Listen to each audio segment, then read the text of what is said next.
Aw bisimila Joliba TV News ale jabarani sanfɛ limanaw k'aw bɛɛ lajɛlen fo k'aw waleɲuman dɔn aw ni ɲankuma aw bisimila radio Joliba fana kan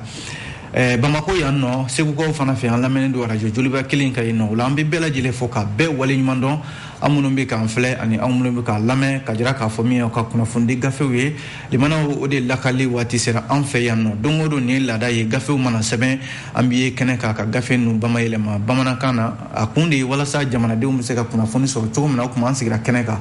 bi ye araba ye min bɛ tali kɛ mars kalo tile 2 san 2022 kuma an bɛ bɛɛ lajɛlen fo ka bɛɛ waleɲuman dɔn k'a fɔ ɲɛna aw bisimila aw danse a ka kunnafoni gafew lakali kɛnɛ kan limanaw laadala an b'an da don kunnafoni ninnu bakurunba damadɔw de la ka sɔrɔ ka a tɔ walawala aw ye an bɛna o laada timɛ an b'a daminɛ ni fasidi sɛbɛn min ye o k'a ma ko lesor limanaw fasidi sɛbɛn ye jamana ta de a kumana a ko gouvernement bɛ ka baara kɛ ni kuntilenna min ye n'u k'a ma ko plan d'action du gouvernement bakurunba la PAG a jirala k'a fɔ kalo saba filanan min ni gouvernement bɛ baara la ko kalo saba filanan in baara minnu kɛra o kɔnɔna la ka se ka o ɲɛfɔ nka baara minnu kɛra limanaw a jirala k'a fɔ ko ɲɛtagaba de sɔrɔla a baara ninnu na sabu ko n'i y'a sigi 100 sara o 100 sara ko 87 ɲɔgɔn na o de kɛra baara bolodalenw na gouvernement fɛ an bɛna an da don o la sisan o mana bɔ yen l'indicateur du renouveau kumana limanaw l'indicateur du renouveau y'a jira k'a fɔ bamacima kɔrɔw n'o ye ASOYA maaw ye k'a na kɛ jɛkulu dɔ bɛ yen min ye u bila u jɔyɔrɔ la ka sababu kɛ mun ye u ye laɲini min kɛ jamana ɲɛmɔgɔw fɛ k'a fɔ k'u k'u ka fɛla yira bɛn ka sɛbɛn lawaleyaliko la ASOYA a na kɛ jɛkulu wɛrɛ bɛ yen n'u kama association Gawo Lamabo olu kɔni y'a f'u ɲɛna cogo dɔn sabu ko kana kɛ maaw ye maa min bɛ bɛn tiɲɛ an ka jamana kɔnɔna la yan an bɛna an da don la l'indicateur du renouveau kɔnɔ o mana bɔ yen limanaw les échos welewele kumana les échos ko cogo di a ko Poutine le malien limanaw Poutine tɛ maa wɛrɛ ye o Russie faama de ye Poutine ye bi Vladimir Poutine ale min n'ale ni Ukraine jamana bɛ kɛlɛ la bi a jirala k'a fɔ Poutine le malien limanaw o tɔgɔ de dan b'a la les échos welewele kɔnɔna la bi kun jumɛn na an bɛna an da don o fana na sisan ko walawala aw ye o mana bɔ yen Nouvelle Horizon fana kumana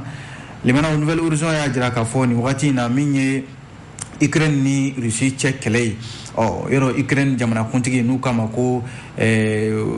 Volodymyr Zelensky ko a na kɛ Wagner maaw bɛ ale nɔfɛ bi limanaw u b'a ninkun yɛrɛ de nɔfɛ k'u bɛ fɛ k'a faga yɛrɛ de o de kuma bɛ Nouvelle Horizon kɔnɔ yan an bɛna an da don o fana na sisan o mana bɔ yen l'indépendant kumana limanaw l'indépendant y'a jira k'a fɔ Faransi jamanakuntigi Emmanuel Macron y'a jira k'a fɔ ko baaraɲɔgɔnya fɛn fɛn bɛ yen n'o tɔ tora Mali ni Faransi cɛ k'u k'a bɛɛ lajɛlen jɔ u ka maa minnu bɛ yen ni Faransi-kadenw don n'u bɛ baara la an ka minisirisow kɔnɔna la yan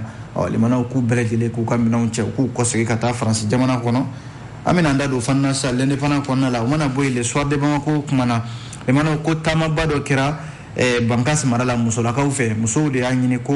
u ka maa minnu bɛ yen n'olu minɛnen don bamacɛ wale tigilamaw fɛ ko k'u bila joona joona u y'o laɲini kɛ gouvernement de fɛ o mana bɔ yen nɔ soir de Bamako kelen kɔnɔ maa min y'i kanto ko ale de ye jamanakuntigi ye n'u k'a ma ko Ayine Ibrahima Kamara ko Kodowari jamana yɔrɔ a ye kuma in fɔ k'a to yen nɔ de Kodowari gouvernement u ka gouvernement y'a jira k'a fɔ ko nin ko in u tɛna nin bila tan sabu maa tɛ se k'i to olu ka jamana na ka u kɛrɛfɛ jamana k'a fɔ k'i bɛ fereke don olu ka baara la k'u fana na a ko in u na a ɲɛɲini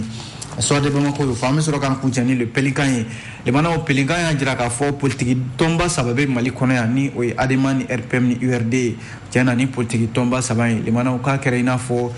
maa minnu bɔra sebe ka bi kɔlɔn kɔnɔ an bɛna an da don o la sisan Pélican kɔnɔna la nka yanni an ka se nin bɛɛ ma limanaw an b'a daminɛ ni fasidi sɛbɛn lesor ye a kumana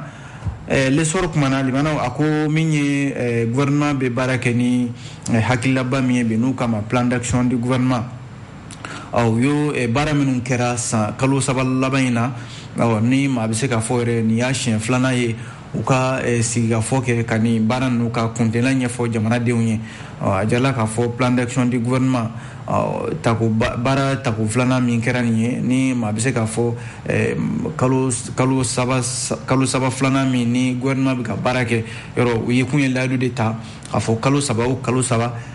gouvernement bɛ ka baara kɛ ni hakilila min ye bi n'o ye plan d'action de gouvernement ye kuntilenna ye ka se k'a ɲɛfɔ maaw ye baara min ni min kɛra ani se ma se ka kɛ baara minnu ma ka se k'o ɲɛfɔ maaw ye l'essor ka fɔ la sigikafɔ dɔ de kɛra kunun ministre yɛrɛ damaw ni ɲɔgɔn cɛ ani premier ministre u k'a ma ko conseil de cabinet o kɛra kunun o ɲɛmɔgɔ yɛrɛ tun bɛ premier ministre docteur Choguel Kokala Mayiga bolo o baaraw sigilen kɔ a jarala k'a fɔ hakililaba min bɔra ko hukumu kɔnɔna la o ye k'a fɔ plan d'action du gouvernement kalo saba laban min n'o tɛmɛna septembre kalo octobre kalo ani novembre kalo san 2021 a jarala k'a fɔ hakilila kelen pewu de tun bɛ min tun bɛ tabali kan ni baara tun bɛ ka kɛ n'o ye o ye k'a fɔ PAG min ni baara bɛ ka kɛ n'o ye mun ni mun kɛra kalo saba laban in na ani mun tora ka kɛ limanaw jaabi minnu bɔra ni o ɲɛfɔra gouvernement yɛrɛ ka kuma lase la ni o ye ministre de l'administration territoriale et de la décentralisation ye colonel Abdoulaye Mayiga ale kɔni ye ɲɛfɔli kɛ kunnafonidilaw ye a ko min kɛra nin ye ni o jaabi bɛ se ka di jamanadenw ma sisan limanaw o ye k'a fɔ kɛmɛ sara plan d'action du gouvernement n'o ye gouvernement ka kuntilenna baaraw ye ko baara minnu kɛra la limanaw ko n'i y'a sigi kɛmɛ sara ko 87 ani murumuru 10 ɲɔgɔnna o de kɛra a baaraw la ko b'a jira k'a fɔ bi gouvernement ma fili a ka taabolo la fiyewu gouvernement bɛ ka baara min kɛ a ye kuntilenna min bila a ɲɛ n'a bɛ ka baara kɛ n'o ye ko o ma kɛ jɛfɛn ye wa baara bɛ ka kɛ ni o ye colonel Abdoulaye Mayiga ka kuma la halisa a y'a jira k'a fɔ ko gouvernement kɔni nisɔndiyalen don nin baara in taabolo la sabu kɛmɛ sara 87 kɛra baara min na limanaw tiɲɛ yɛrɛ la ko gouvernement nisɔndiyalen don a yɛrɛ kɔrɔ bi o de la min ye a kɛra sababu yɛrɛ premier ministre min n'ale tun bɛ baaraw ɲɛma docteur Choguel Kokala Mayiga limanaw ale y'a jira k'a fɔ ko nin tɛna se ka kɛ baara jɔlen ye dɛ ko la a b'a ɲini ministre bɛɛ lajɛlen fɛ bɛɛ ka halisa wulikajɔ kɛ bɛɛ ka dɔ fara cɛsiri de kan walasa baara min kalifaraw la limanaw ni o ye an ka jamana hali n'a sɔrɔla gɛlɛyaw b'an kan CEDEAO fɛ gɛlɛyaw b'an kan UEMOA fɛ o gɛlɛya ninnu kana an bali ka gouvernement ka gouvernement kan ka baara minnu kɛ u ka se ka tila a la o de la min ye hakilila jiginna yɔrɔ ni plan d'action du gouvernement ye CNT maaw a bilala olu ɲɛkɔrɔ u sɔnna a ma u tukalo tile 2 tɛmɛnen in na de gafeba min filɛ nin ye ni gouvernement bɛ ka baara kɛ n'a ye limanaw a jala k'a fɔ kuntilenna belebeleba 4 de bɛ a la o kuntilenna belebeleba 4 o bɛ tali kɛ lakanako la o bɛ tali kɛ fana yɛlɛmani minnu bolodalen don jamana kɔnɔna la olu bɛ se ka lawaleya cogo min na o bɛ tali kɛ fana kalataba minnu bolodalen don an ka jamana kɔnɔ ani jamana yɛrɛ maracogo bɛ se ka yakubaya cogo min na basigi bɛ se ka na jamanadenw yɛrɛ dama ni ɲɔgɔn cɛ o de ye ko yɛrɛ la kunbaba yɛrɛ limanaw an ye min bɔ l'essor ale kɔnɔ o mana bɔ yen limanaw min ye l'indicateur du renouveau ye ale kumana l'indicateur kɔnɔna la bi a jaralen bɛ k'a fɔ ko min ye ACEA limanaw o ye bamacima kɔrɔw de ye minnu ko bi ko u b'a ɲini gouvernement fɛ ko gouvernement k'a ka fɛla jira bɛnka sɛbɛn lawaleli ko la l'indicateur du renouveau kumana ka bi a ko maa min fasiri kɛ Y Dunbiya a ka kuma la a ko min ye au conseil de l'unité de l'Azawad n'u kama bakurunba la ACEA ale y'a ɲini jamana faamaw fɛ ko n'u b'u kaban ban kumana u k'u fɛla jira bɛnka sɛbɛn lawaleli ko la kuma in fɔlen limanaw a ma bɛn jɛkulu dɔ ma min bɛ jamana kɔnɔ la n'u kama ko Gawo Lama Bore Gawo Lama Bore ale ye a bɛna fɔ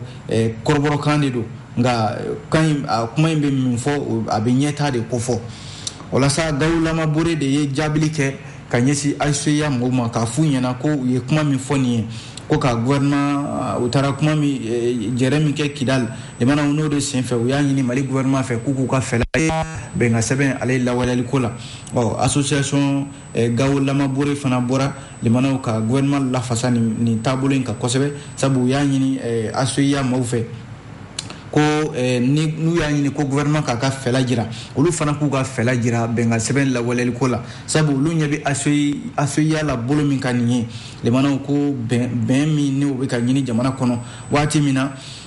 jamana ɲɛmɔgɔw bɛ wulikajɔ la walasa jamanaden bɛɛ lajɛlen bɛ se ka don da kelen fɛ ka bɔ da kelen fɛ yɔrɔ bɛɛ sɔnna a ma k'a fɔ bɛnka sɛbɛn min bolonɔ bilala Mali la yan nɔ jɛrɛ o jɛrɛ kɛra Mali kɔnɔ a kɛra Assise nationale de la refondation ye o a kɛra dialogue national inclusif ye o a kɛra jɛrɛ o jɛrɛ min kɛra Mali kɔnɔ yan a bɛɛ lajɛlen y'a ɲini ko bɛnka sɛbɛn in limanaw sigi ka k'a kunna fɛn o fɛn man ɲi a ko la o ka lajɛ o ka bɔ a la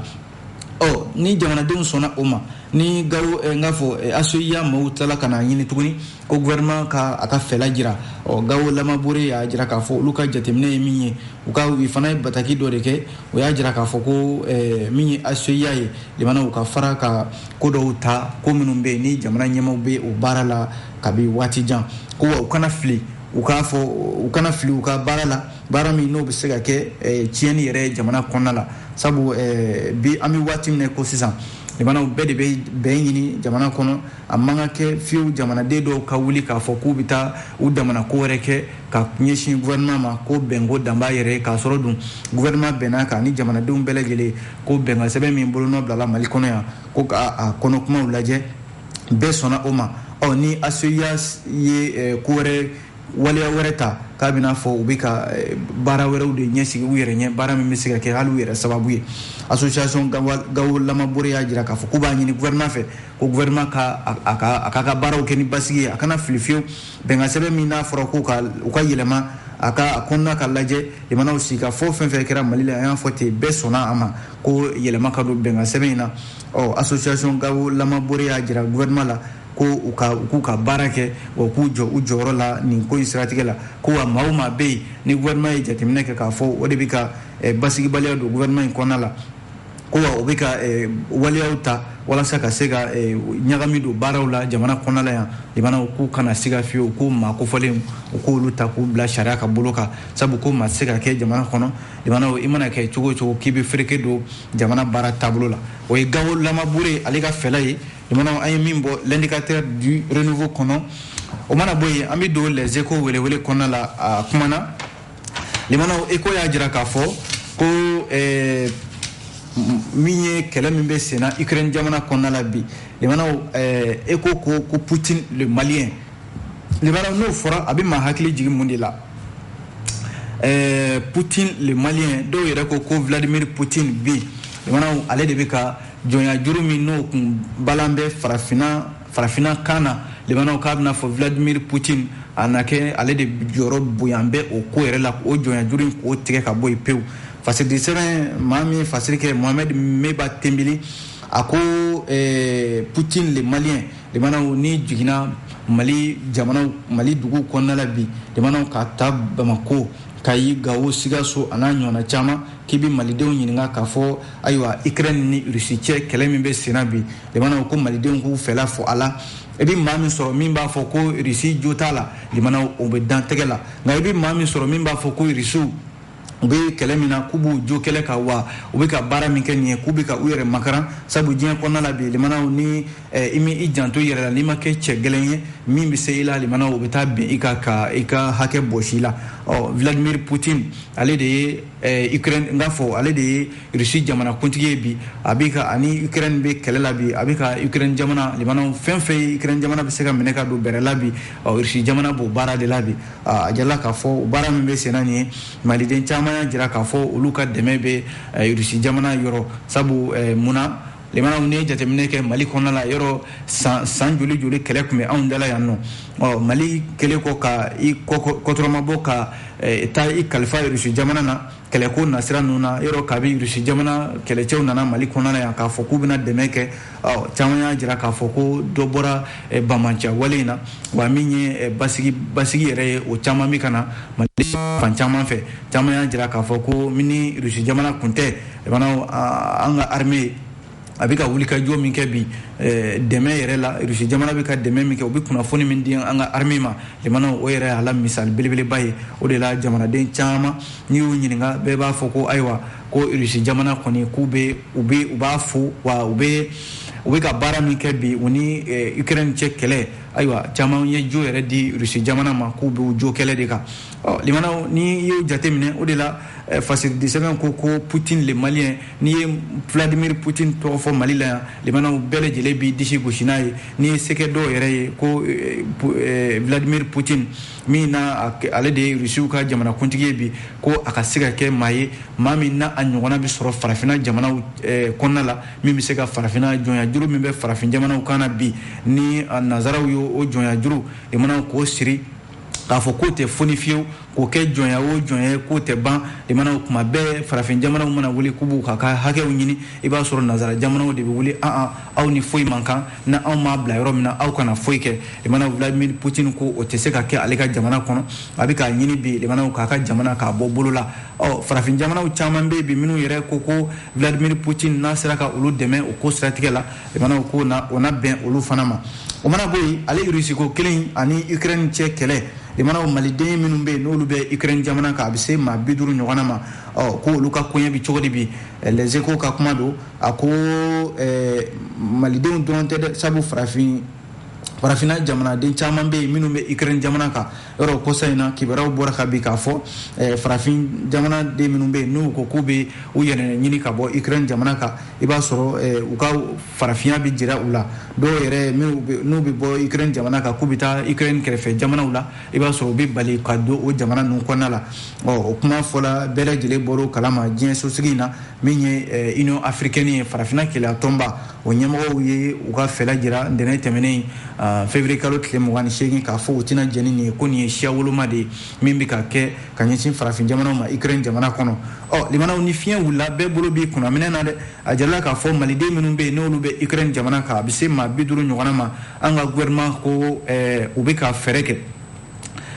maa min bɛ yen n'ale de bɛ maliden minnu bɛ jamana kɔ kan olu ka koɲɛ kunna Alhamdu Ag Yen ale de ye ministre min bɛ maliden minnu bɛ jamana kɔ kan u ka koɲɛ b'ale de bolo a na kɛ ale kɔni ye kunnafoni kosa in na k'a fɔ maliden maa 50 minnu bɛ jamana kɔ kan ko fɛɛrɛ dɔ man bɛ ka tigɛ fɛɛrɛ minnu bɛ kɛ sababu ye walasa u kana kɛ maaw ye gɛlɛya ninnu bɛ se maa minnu ma maa 50 in ko ministre a ɲini u fɛ k'u kana u ta kɛ bɔliba ye Ukraine dugu kɔnɔna la k'u ka t'u dogo yɔrɔw la yɔrɔ minnu bɛ yen ni bɔmu minnu bɛ ka ci Ukraine jamana kɔnɔ Russie fɛ bi bɔmu ninnu a kɔlɔlɔ kana na u sɔrɔ an b'o de lahalaya la bi ko nka Mali jamana kɔni bɛ ka fɛɛrɛ caman tigɛ bi walasa min ye jamanaden ninnu ye maa 50 ɲɔgɔnna u bɛ se ka bɔ Ukraine jamana ale kɔnɔna la cogo min na kunnafoni filɛ limanaw an ye nin bɔ Les Échos welewele ale kɔnɔna la n'an bɔra yen an bɛ don fasidi sɛbɛn Nouvelle Horizon kɔnɔna la a kumana limanaw fasidi sɛbɛn in ko halisa ko Ukraine jamana koɲɛ kuma de bɛ sen na yɔrɔ bi na ale kuma de bɛ diɲɛ bɛɛ lajɛlen da kɔnɔna la bi o la sa ko Ukraine jamana kuntigi n'o ye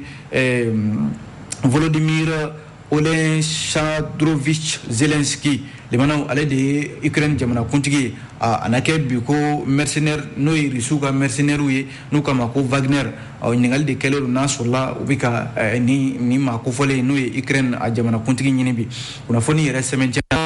Nouvelle Horizon ka fɔla kunnafoni sira dɔ fɛ n'o ye Anglais ka kunnafoni sira dɔ ye u k'a ma ko The Time Ika a y'a jira k'a fɔ a bɛ se mercenaire maa 400 ɲɔgɔnna ma minnu bɛ ni Rusilakaw don k'u bɛ ka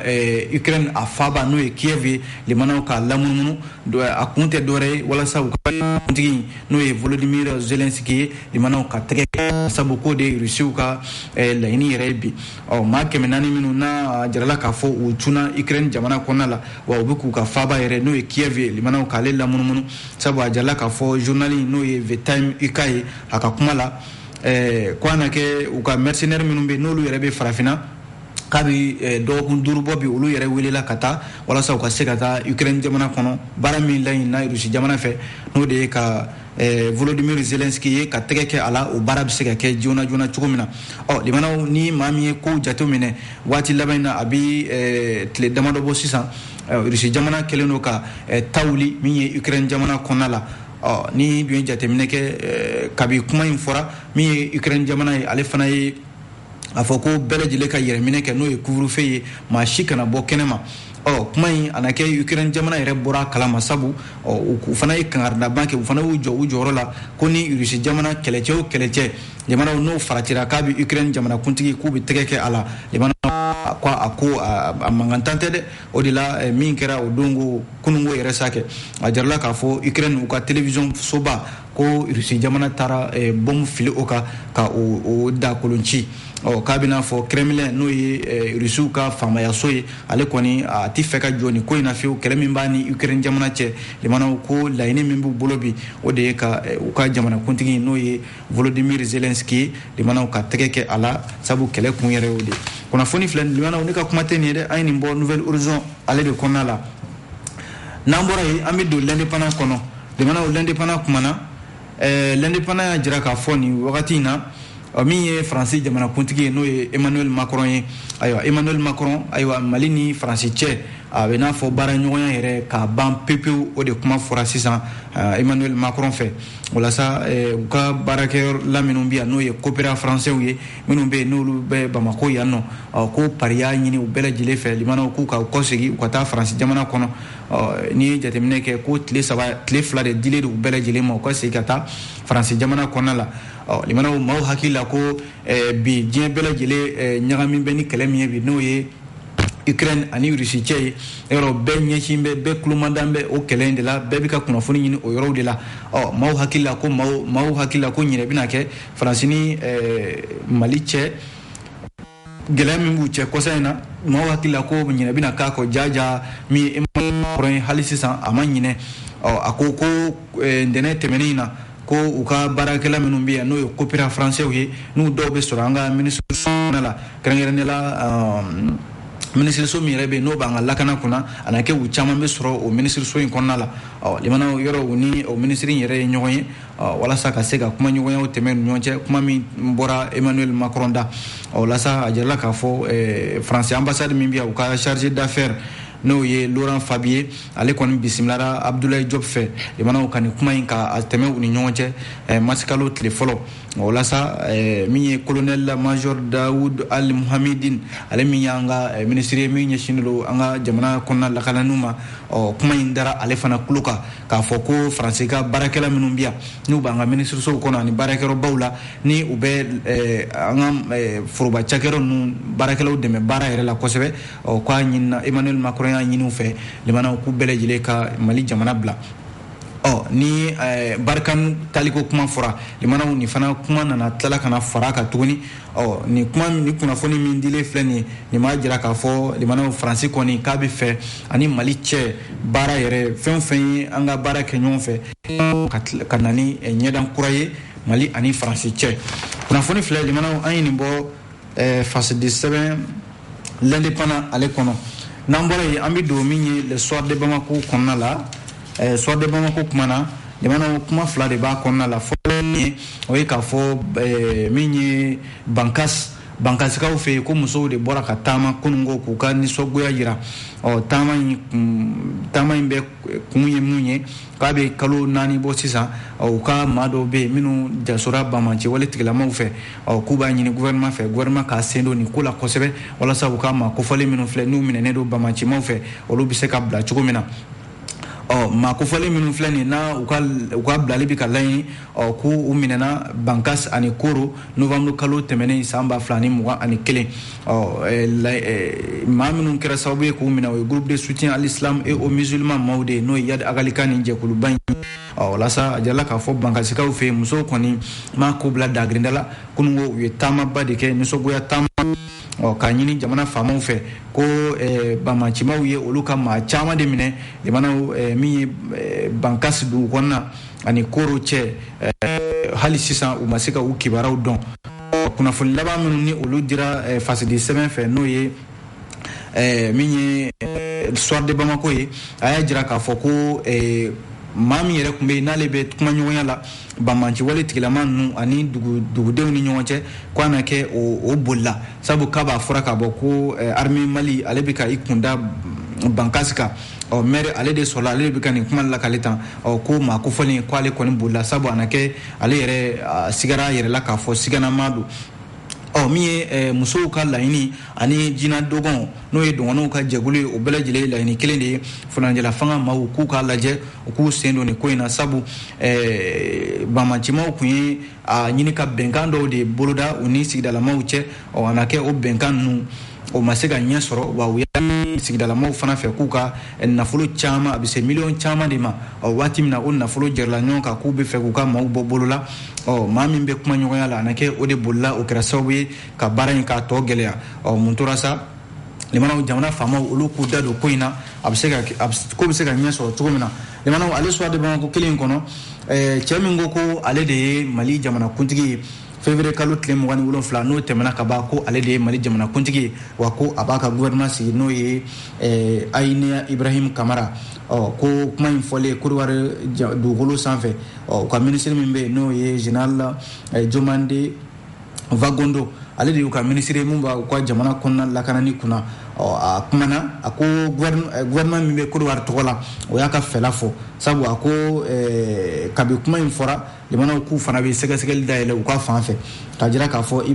Ayine Ibrahima Kamara min ni bi a y'a ɲini k'a fɔ ale de ye Mali jamana kuntigi ye ko a b'a ka gouvernement sigi Côte d'Ivoire jamana y'a jira k'a fɔ olu tɛna don kolokala ko foyi la maa fɛ maa min bɛ taa sigi Côte d'Ivoire jamana kɔnɔ k'a kɛrɛfɛ jamana sigiɲɔgɔn jamana ka o buruja o fana y'a jira k'a fɔ k'u bɛ sɛgɛsɛgɛliw dayɛlɛ i n'a fɔ Mali kɔnɔna la yan a sɛgɛsɛgɛli kelen ninnu fana dayɛlɛ cogo min na an ka ministre fɛ min ɲɛsinnen don sariya kow ma Mamadou kunnafoni filɛ limanaw a ye nin bɔ soir de Bamako kɔnɔ an b'a kun cɛ ni min ye o ye le pelinkan ye limanaw pelinkan y'a jira k'a fɔ politiki tɔnba 3 bɛ Mali kɔnɔ yan bi ninnu ta kɔni kɛn bɛ bɛn tile tɛ a kɔnɔna la min ye ADEMA ye RPM ani URD pelinkan de ye nin kuma fɔ dɛ limanaw a ko ni politiki tɔnba 3 in hali n'a sɔrɔla ko bi na min ye kalata baaraw ye olu ma se ka ɲɛ sɔrɔ fɔlɔ yɔrɔ furanjɛla fanga min filɛ nin ye a kun kan ka ban février kalo tile 27 limanaw ni ko kun kɛra a cogoya la kalata kun kan ka kɛ février kalo tile 28 de jamana kuntigi kalata ani wasaden kalata nka limanaw ko nana tɛmɛ cogo min na bɛɛ lajɛlen y'a ye min ye fanga dafiri kabi Ibrahim Bokar Keita ale ka fanga dafirila fanga dafiri filanan o fana juin kalo tile 24 san 2021 o kɛra sababu ye furanjɛla fanga a taabolow yɛlɛmana ni kalata ma se ka kɛ politiki tɔnba minnu bɛ yen bi limanaw n'a kɛɲɛ yɛrɛ tɛ olu kɔnɔ ADEMA RPM ani URD olu ta kɔni kɛn bɛ yan'u ka fara ɲɔgɔn kan ka ɲɔgɔn minɛ u ka tɔn kɔnɔna la u ta kɛn bɛ farafarali ye bi pelinkan ka fɔ la limanaw politiki tɔn fɔlɔ min n'o ye URD ye URD yɔrɔ ala ma hinɛna Sumela Sise la ale de ye ni politiki tɔn in sigi kabi Sumela Sise a fatura limanaw politiki tɔn in maa min yɛrɛ n'o ye maître Demba Traoré yɔrɔ ale bɛ jɔyɔrɔ min na bi ale ko ale de ye Sumela yɛrɛ tiɲɛ taba ye ale ni professeur Saliku ninnu limanaw min bɛ URD ɲɛmaaya la bi ko professeur Saliku a kɔni bɛ ɲɛmaaya a ka ɲɛmaaya in limanaw a mana hakilila ta k'a fɔ ko politiki tɔn in kɔnɔ URD ko dɔw bɛ olu b'o fura n'u tɛgɛ kɔ ye u tɛ jɛn n'a ye o b'a jira k'a fɔ ko professeur Saliku k'o t'u ka ɲɛmɔgɔ ye o n'a ɲɔgɔnna caman Sumela Sise min ni a ko kɛn bɛ bi sabu URD a kɛn bɛ fan fila ye dɔw ko u bɛ sɔn dɔw k'u tɛ sɔn dɔw yɛrɛ ko ɲɛma fila de bɛ politiki tɔn in na o mana bɔ yen ADEMA fana kɔnɔna la limanaw ADEMA ye politiki tɔnba ye fanga b'a la ko nka limanaw kabi Amadou Tumani Ture ala ka hinɛ na o ka waati la ADEMA ye Amadou Tumani Ture dɛmɛ ka ala yɛlɛ fanga la o mana bɔ yen nɔ maa bɛ yen k'e nana fanga la o kɔfɛ ADEMA tugura i nɔfɛ u ma sɔn hali ka cɛbɔ kɛ ka sababu kɛ ADEMA ta kɛn bɛ an bɛ tugu aw nɔfɛ a ka jɔyɔrɔ da an ma fasidi sɛbɛn n'o ye pelinkan ye a ko ADEMA ta tɔ kɛn b'o ye ko tɔnden dɔw bɛ yen minnu y'a jira k'a fɔ k'u ka bɔ o kɔnɔna la tɔnden dɔw yɛrɛ y'a jira k'a fɔ ko ayiwa ko u ka to o lahala in kɔnɔna la politiki tɔn in a fana bilama ayiwa ko gɛlɛya b'a kɔnɔna la o mana bɔ yen RPM fana bɛ nin cogoya la dɛ limanaw ko politiki tɔn RPM fana k'ale fana ta kɛn bɛ bi ayiwa ko docteur Bokari Tereta ale de RPM ɲɛmaa ye yɔrɔ ale sugandira a jɛ dɔw fɛ k'a fɔ ko a na kɛ u ka cɛbɔ ye n'o ye jamana kuntigi kalata minnu kan ka na a jala k'a fɔ docteur Bokari Tereta u ka politiki tɔn yɛrɛ kɔnɔna la maa min b'a o jɛkulu kura poyira maa min b'o ɲɛmaaya la n'o ye Baber Gano ye ale yɛrɛ ye RPM secrétaire général ye ko Bokari Tereta sugandili min taara ka ɲɛsin a ma k'olu tɛ na jɛn ni o ye o b'a jira k'a fɔ ala ma hinɛ na Ibrahim Bokar Keita la limanaw ale fana ye tiɲɛ min to RPM ye bi o tiɲɛ k'o fana kɛn bɛ tilafɛn ye u sɛnɛ ka bɛn a la Falaye Keita de mana ale de ni fasiri kan ni bo le pelinka ale kono abi dansi ke bi kuna fandi gafe wala de mana on sera kan kale awi ka ben mamba fo ka barkada ami foli di ande mba fana manni o kanam ani amu mawi en flebaw amba fo ka fana barkada o kuma